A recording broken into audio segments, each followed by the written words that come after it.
Tekrar merhaba. YouTube cimrilik yaptı, hemen kesti. Evet. Tekrar kaldığımız yerden devam ediyoruz. Yongsong Hoca'nın bağlanmasını bekleyeceğiz. Şöyle buradan bakalım bu yeni bağlantıyı da paylaşalım.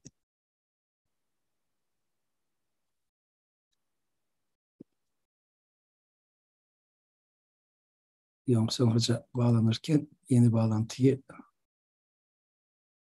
paylaşmakla uğraşayım. O kadar da teknik konuda iyi değilim.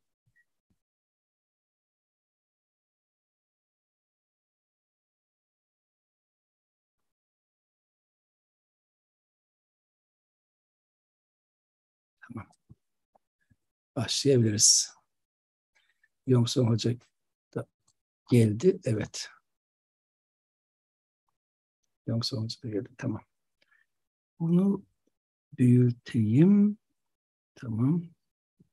Evet, tekrar yazıta dönelim. Asıl konu.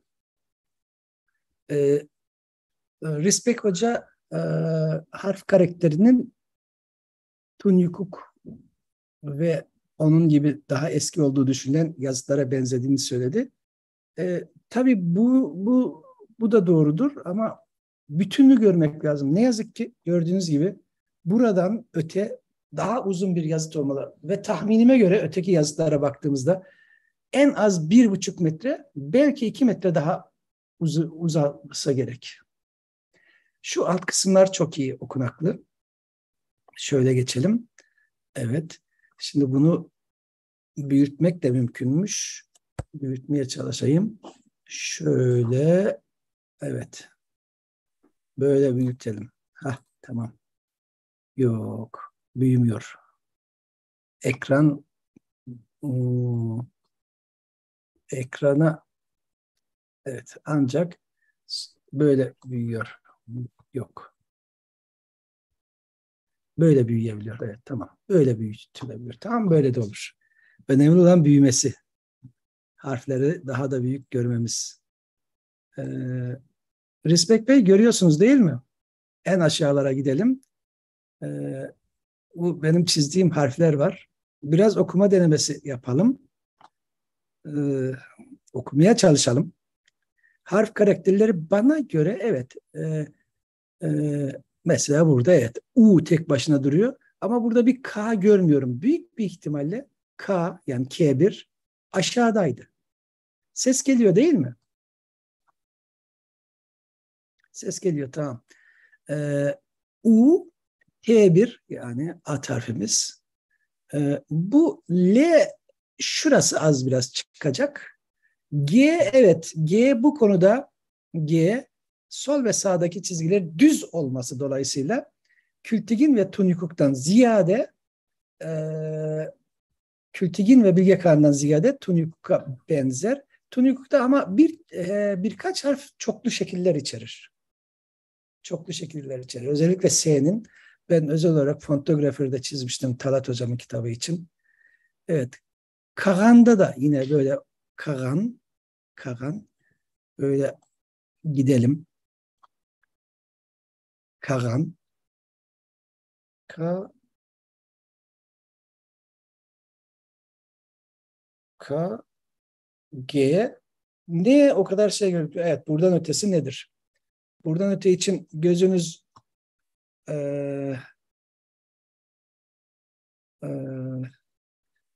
biraz yoracaksınız ama Hasbatır ayrıldı mı? Ayrıldı. Hasbatır, kannst du es lesen? Ja, merhaba hocam. Ich kann das auch gelesen. Ich kann das lesen und Napil Bey hat das auch gelesen. Das ist ja relativ klar. Ja. Türk. Türk. Evet. Kutlu, Kagan ve bu Türk. danach Türk. Evet. Danach, wo Ihre Maus ist T. Ja, 1, 2. Evet. Evet. Sonra ein U. Ü. Ein Evet, Ü. evet. Sonra R ist Und klar. das wäre R, Evet. R2. Mhm. Sonra ist ük. Ük. Ük ya da kü. Keşke devamı da olsaydı. Hmm, Respect görebiliyor musun? Evet hocam görüyorum ama yani gözlük Tabii takmam lazım galiba. Napil Bey, Tam Napil Bey çıkartamıyorum. bunu parmağıyla da dokunarak hissedebildiği için Evet. e, daha uzun vakit geçirdiler. Evet, bu okunabiliyor. Bir de hocam bu yazıtlarla ilgili ben şimdi Türk Akademisi'nin web sitesindeki haberi okudum. Evet, Orada kaplumbağa kaidesi de var diyor ve evet, evet. Kaplumbağa kaidesi de var. Doğru. Tepeliği iç içe geçmiş iki ejderha herhalde. Bir de kurda benzer bir motif diyor. Yani zannedersem bu bir Kağanık yazıtı. Evet, Dolayısıyla yani tarihi olmasa bile içerisinde yani Kutluk ismi geçiyor. Yani demek istediğim büyük ihtimalle bir Kağanık yazıtı. Yani öyle kabul etmek daha doğru gibi. sunak taşı Tabii ejderha ayrıca olmasa bile üzerinde ejderha olmasa bile bir motif olması. Çünkü Kültigin ve Bilge Kağan'ın yazıtları en üst seviyesini gösteriyor. Türk yazıt geleneğinin bana göre. evet evet evet Bu yazıtın daha eski olması onlara göre bir önceki model olmasından dolayı ejderha motifi burada yok. evet. Tabii Çin'de de benzer şekilde hani bu Evet, ejderha tepeliği olan yazıtların en güzel örnekleri 7. yüzyılın ilk yarısına denk geliyor. Dolayısıyla Bilge Kağan ve Kültigin yazıtlarının da böyle ihtişamlı olması, ayrıca Karabalgas'ın bir yazıtının da büyük olarak evet, yapılması buna bağlı. Bunlar daha mütevazı evet. zannedersem. Ben şunu biraz daha çekeceğim. Biraz daha çekip bütün ekranı yapacağım ki daha rahat görelim. Evet, böyle daha rahat görebiliriz. Bütün e, ben birkaç kez ok harfini gördüğümü düşünüyorum ama oku yukarı doğru diye. Eğer doğru gördüysem çünkü sol tarafta çizgi var mı yok mu anlaşılır gibi değil. Başkaca da burada neredeydi? Bar ile başlayan e, bu kısmını ben bar okumuştum. Devamını Hasbatır Bey çok güzel. Onun gözü daha iyi seçiyor. Evet, benim gözlük 10 yıl önce aldığım gözlük. Hiç değiştirmedim. Değişmesi gerekiyor. Burada bir B2, pardon B1, R1 bar. Hasbatır Bey burada durdu. Devamını nasıl okuyoruz Hasbatır? Wie kann man Folgendes lesen? Erste ist bar. Danach O ya da O. ja, du Danach hast schon ist gelesen, ich weiß. G. Ja, O ya da Ogu, U, ogulum. Oglum ya da ogulum. Ogul'un. Evet. Burada bir O, bir gamma, G1. Burada bir L1 ve N1 var. Oğlun. O zaman oğlan da olabilir. Oğlan. Oğlan da olabilir. Oğul. Aber meiner Meinung nach ist kein Ne, das ist ein Me. Ne? Evet. Oğlum. Ha. Aha, Das oğlum. ist Ya, wie me. ein Ne, aber danach man sieht noch etwas. Ha. Es sieht wie ein Me aus. Hı-hı. Hasbatır Bey diyor ki bu Ogul'un, oğlandan ziyade Ogul'un olabilir diyor. Oğlum. Ha. Ogul'un yani evladını, evlatlarını o da olabilir.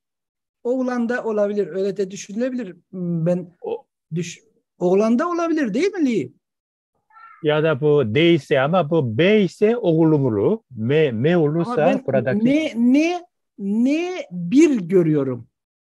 ondan Ähm, onun solunda bir kısa çizgi daha var. Öyle. Ha. Beraber Öyle olunca olursa N2 me. olursa oğlun yani iyelik ekli şekil olabilir ama iyelik ekinin kendisini göremiyorum. Evet.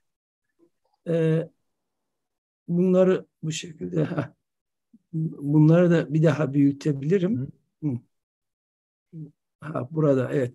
en üstte en kolay okunacak yere gelelim. Niye zor işle uğraşıyoruz? Bu bir ok harfi olabilir aşağıya doğru. Değil mi? Ee, bu aşağıya doğru bir ok harfi olabilir. Bu O olabilir ve bu P olabilir diye düşündüm. Kop gibi sanki. Kop gibi. Ama yanlış da olabilir. Çünkü daha iyi bir resim veya daha iyi bir estampaj gereklidir. Daha iyi bir estampaj. Yani ben bunu kop, yani bütün, hep diye ilk bakışta gördüm. Sizler ne diyorsunuz? Ben de öyle gördüm ama işte Bunu büyüteyim. ok işareti biraz farklı. Kop gibi sanki. Kop. Eğer daha iyi bir resim paylaşımı olursa, koyarlarsa tabii biz de daha doğru tahminlerde bulunabiliriz. Ee, şey karavana olmasın. Şimdi buradan kapatıp şöyle koyalım. Evet. Bunu da şöyle koyalım. Benim söylediğim şey kayboldu galiba. Görülüyor mu? Kayboldu. Yok. Başka okuma önerisi olan var mı buradan? Burada mesela T1 hep her zaman çok güzel okunuyor. T1 ve yine burada bir O çok güzel okunuyor. Ve devamı yine bir T1 olabilir. Yani bir tot, yani tutuk, totok, tutun bir şeyler olabilir, bilmiyorum. Ünvan olarak. Ne tahmin yapsam yanlış olabilir. En güzeli bunun iyi bir kopyasının bulunması. Bu mesela buraları bir M gibi tahmin etmek mümkün. Bu M'den önce G var mı? Ya da başka bir şey olabilir mi? Yanlış e, okuyup yanıltmaktansa resmi şöyle sağa tarafa doğru sağa doğru gidip bakarsanız ya da sola doğru kabartma gibi görebiliyorsunuz. Kabartma olarak görebiliyorsunuz. Ya kısaca ilk elde benim söyleyebileceğim bu yazıtla ilgili bunlar, ama şu var: bir, daha eski döneme ait yazıtlar demek ki bulunabilirmiş. İki, ve Kağanlığa ait başka yazıtlar çıkabilirmiş. En önemlisi bu. Birincisi, eski yazıtlar hala bulunmaya devam edebilir. Yani Kültigin ve Bilge Kağan'dan. Zaten Kültigin ve Bilge Kağan'daki harf karakterleri, imla özellikleri gelişmiş bir yazı dilini ortaya koyuyor. Ya pat diye hemen aniden ortaya çıkmış değil. Yani o Kağanlık içerisinde, ikinci Kağanlık içerisinde bir süreç daha eskiye gidiyor. Birincisi bu. İkincisi, daha başka yazılar çıkacak toprağın altından diye düşünüyorum. Dileğim, benim kişisel dileğim, yazıtın devamının oralardan bir yerden çıkması. Başka ilave söyleyeceği olan hocamız varsa lütfen buyursun. Ben bir bakayım, sorusu olan var mı? Görebileceksem. Sorusu olan varsa oradan soru var mı? Nasıl göreceğim? Şöyle şuradan geçiş yapmaya çalışayım. Geçiş yapabilirsem.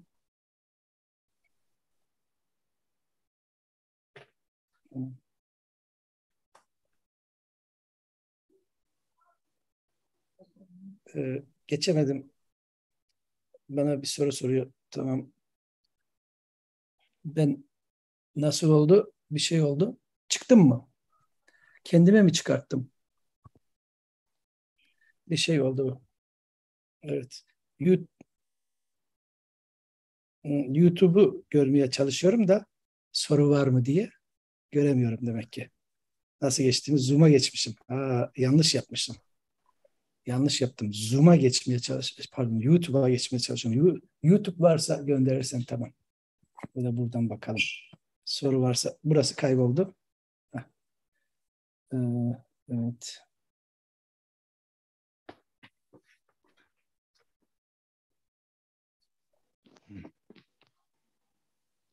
Süslemeyle ilgili soruyorlar. Süslemelerle ilgili bir şey söylemek yani benim değildir. Benim söyleyebileceğim bir şey değildir. Ben süslemelerle ilgili konuşamam.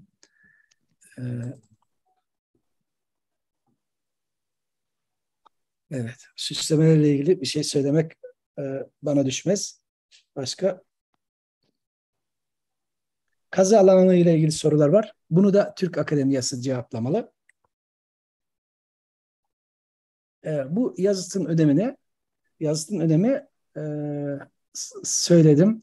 Bir daha eski döneme ait yazıtlar demek ki bulunmaya devam ediyormuş, bulunabilirmiş. Bu ihtimalin ne kadar güçlü olduğunu gördük. İki, Kağanlık ailesine ait yazıtlar Kültigin ve Bilge Kağan'dan ibaret değilmiş. Yani Aşina soyuna ait. Çünkü başka yazıtlar var. Uygurlara ait veya başka devlet büyüklerine ait. Ama bu gösteriyor ki Kültigin ve Bilge Kağan ile aynı aileden. Bize bu neyi gösteriyor? Mesela Kağanlık damgası henüz yazıtın üst kısmına yerleştirilmemiş. O aşamaya geçmemişler. O çerçeveye gelmişler. Ee, e,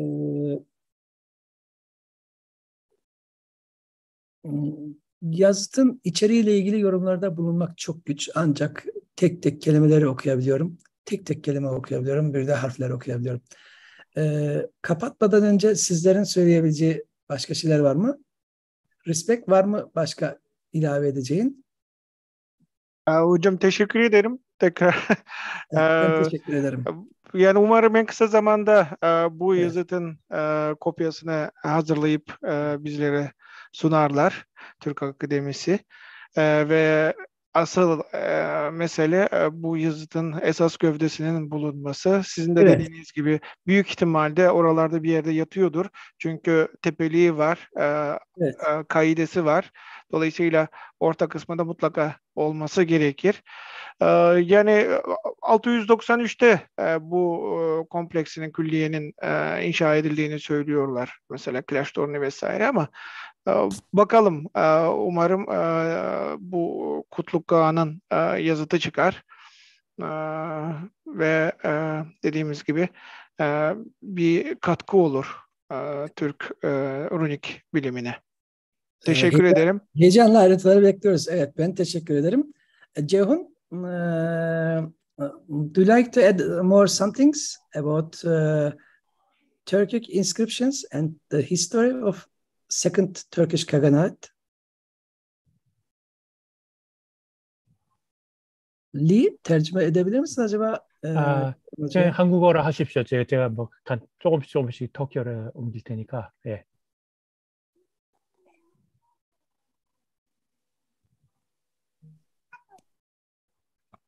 어떤 거 말씀드릴까요? 그냥 생각나는 대로 하십시오. 예. 그러니까 뭐 이 비문에 대해서 얘기를 하고 싶은데요.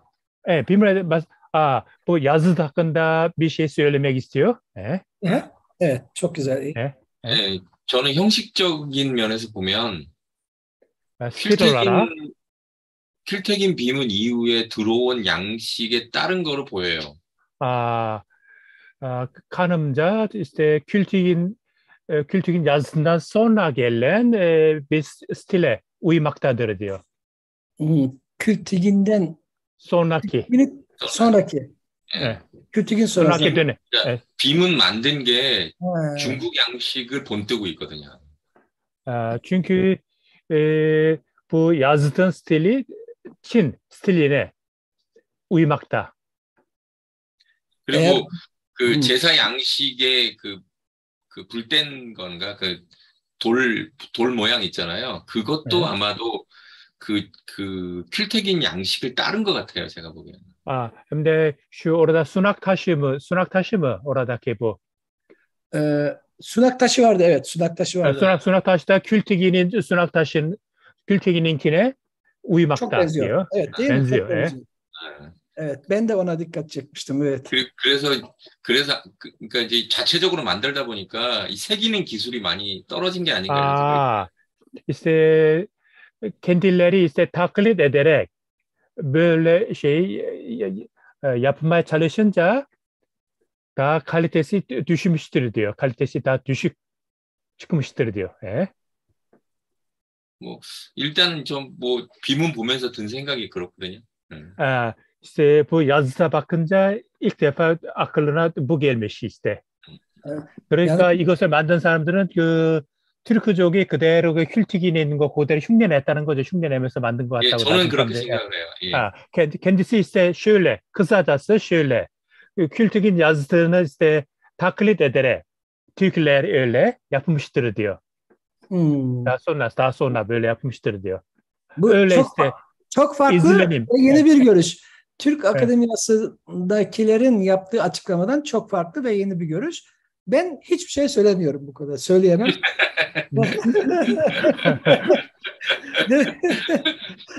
Gerçekten çünkü devamını okuyabilsek, bağlam görsek ama Ceyhun Bey hem tarih hem arkeoloji açısından bakıyor. Dolayısıyla Ceyhun Bey'in söyledikleri benim için çok önemli.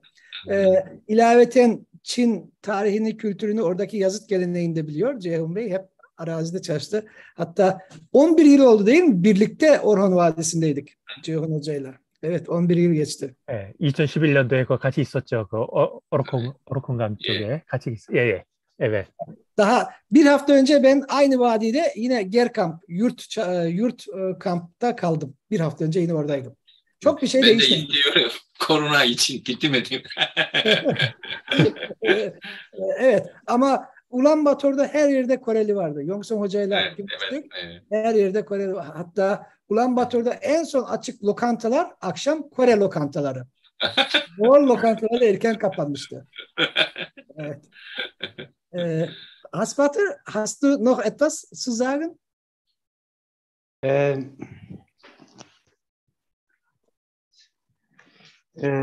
Eigentlich nicht so viel, aber bei dieser Pressekonferenz habe ich von Napil und Enchter diese Sachen ausgegraben haben, gehört, dass, wie sagt man, die komplette Sachen dort sieht ganz gleich oder sehr ähnlich mit Kültekin und Bilge Hagan. Und die sind wirklich nicht so weit. Ich glaube, direkt Distanz ungefähr weniger als 100 Kilometer. 100 Kilometer. Die gehören zu einem gleichen Sum. Das heißt, die sind ganz in der Nähe. Hasbatir Bey şöyle diyor. Bugün basın toplantısına katılmıştı. Hem Napil Bey'le hem de adı neydi hocamızın, Moğol hocanın adı? Ehtur hocayla her ikisiyle de görüşmüş. Onların anlatımına göre bu yazıt, söz konusu yazıt Kültigin ve Bilge Kağan'a çok benziyormuş. Bulunduğu alanda birbirlerine uzaklığı 100 kilometre bile değil. Hatta Harhorin, Karakorum bölgesine giderken önce buradan geçiliyor. İçeride kalıyor biraz galiba yolun içerisinde. Ben haritadan öyle baktım. Sonra Kültigin Bilge Kağan'a ulaşılıyor.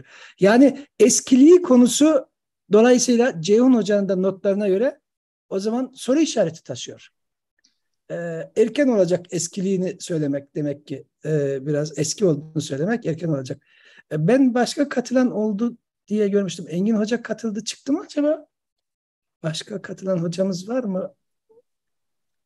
Lee aslında en çok bunlarla uğraşan sensin. Niye dersek Talat Bey'in Orhon yazıtlarını dikkatli ve notlu olarak kendi notlarına çevirdin. Hocanın notlarında senin de notların var. Birkaç yüz tane.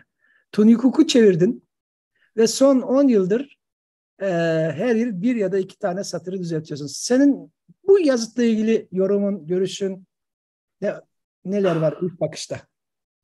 Ya işte burada bağlam kopuk ya. Biraz işte uzun. Evet. En büyük böyle, risk bu. Bağlam. Evet, bağlam işte. Ya okumak istiyorum ama devamı olmayınca ne anlatılıyor burada hiçbir şey şu an için. Evet, söylenemez yani, değil mi? İyi bir estampajcı olsa bile bağlam kopuk olunca bağlam yok. Ya işte. Gene de işte yeni bir böyle bir yazıt bulunduğuna çok sevindim. Hem de bir şey daha ilave edeyim. Evet. Dongoin Şire miydi?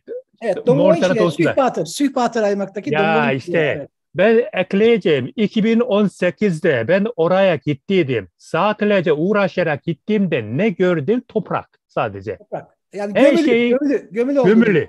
Bayağı da sinirlenmiştim ya. Böyle orada kaç saat uğraşarak gittik. Evet. Bizden önce orada çalışmış olanlar orayı korumak için duyduğuma göre gömmüşler. Ama bizim gibi sonradan gelenler için hiçbir şey yok. Ben sadece görmek istedim. Aslında olmadı işte. Önemli bir konuya dikkat çekmiş oldun. Şu yapılmalı ve yapılabilir. Yazıt alanı tıpkı Tunyukuk'ta olduğu gibi çevresi parmakla çevrilip açılabilir. O şekilde bırakabilirlerdi aslında. Öyle bırakmaları gerekiyordu. Bu TİKA'nın bu işi yapabilecek TİKA var. Böyle bir şeye girişebilecek Moğolistan'da. Umarım onlar ilgilenir. Bu Dongoin Şire'yi koruma altına alıp açarlar. Çünkü çok önemli bir yazıt ve kültür bölgesi. O sadece yazıt içermiyor orası. Türklerin hayat tarzı, inanış tarzına ilişkin bilgileri de veriyor. Dongoin Şire, Sühbatır'daki yazılar. Bunu iyi söyledin. Evet, bu çok önemli bir konu. Belki izleyenler için fazla bir şey, yeni bir şey söylemedik. Ortaya bir şey koyamadık. Ama bir heyecan ile, dilci gözüyle bunları değerlendirmek istedik. Tek tarihçimiz Ceyhun Hoca'ydı. Tabii Türkiye'de de çok iyi tarihçi hocalarımız var. Ama biz Ceyhun Hoca'yla şu an Yongson Hoca dolayısıyla kolay hemen haberleşecek olduğumuz için rica ettik. Rispek Bey sağ olsun katıldı. Rispek Bey de Ceyhun Hoca çok iyi bilir. Hep beraberdik Orhon Vadisi'nde. Evet. Asbatır Hoca'yla da bugünlerde daha geçen hafta Orhon Vadisi'ydik. Aynı gerde kaldık Asbatır Hoca'yla. Çok iyi oldu. Hem Napil Beylerin görüşlerini aktarmış oldu bize. Eğer yeni resimler ulaşırsa elbet yeniden değerlendirip bu tür bir canlı YouTube sohbet programıyla değerlendirmeye çalışırız. Peki. Çok teşekkür ederim. Tekrar görüşmek üzere. Sağ olun. Görüşmek üzere. Sağ olun. Görüşmek üzere.